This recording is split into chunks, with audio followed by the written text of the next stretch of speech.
অসুস্থ মানুষকে সুস্থ করছিলেন, ক্ষুধার্তকে খাদ্য দিচ্ছিলেন, তিনি পরিত্যক্ত লোকদের ভালোবাসায় ভরিয়ে দিচ্ছিলেন, আর সবাইকে ঈশ্বরের রাজ্য সম্পর্কে শিক্ষা দিচ্ছিলেন।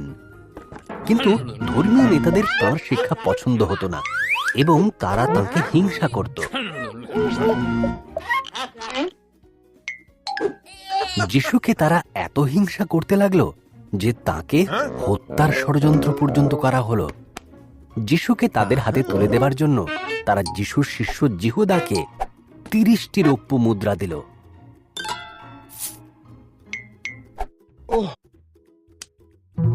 যিশু আর তাঁর শিষ্যরা নিস্তার পর্ব পালন করতে একসাথে খেতে বসেছেন। সবাই যখন খাচ্ছিল, যিশু খুবই দুঃখ করে বললেন, তোমাদের মধ্যেই কেউ আমার সাথে বিশ্বাসঘাতকতা করবে। তা শুনে সবাই অবাক হয়ে বলল, সে ব্যক্তি আমি নই প্রভু।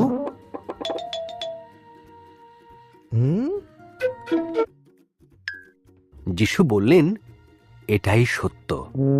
তোমাদের মধ্যে একজন যে আমার সাথে বসে ভোজন করছে, সেই আমার সাথে বিশ্বাসঘাতকতা করবে। জিহুদা বলল, আমি নই প্রভু। যিশু বললেন, তুমি ভালো করে জানো কে সে। যাও, তাড়াতাড়ি সেটা করো।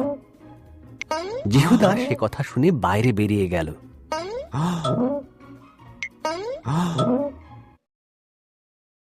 যিশু রুটিটা হাতে নিয়ে ঈশ্বরকে ধন্যবাদ দিলেন।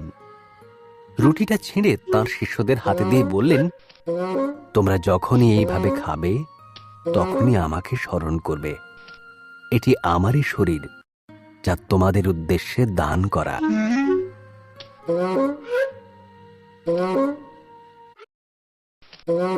তখন যিশু একটি পাত্র নিলেন আর ঈশ্বরকে ধন্যবাদ দিলেন। তিনি বললেন, সবাই এই পাত্র থেকে পান করো। এ আমার রক্ত, যা ঝরানো হলো পাপের ক্ষমার জন্য।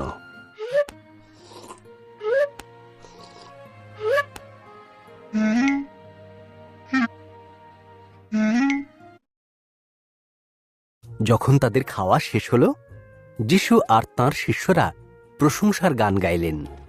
তখন তারা গেথসেমানি বাগানে চলে গেলেন প্রার্থনা করার জন্য।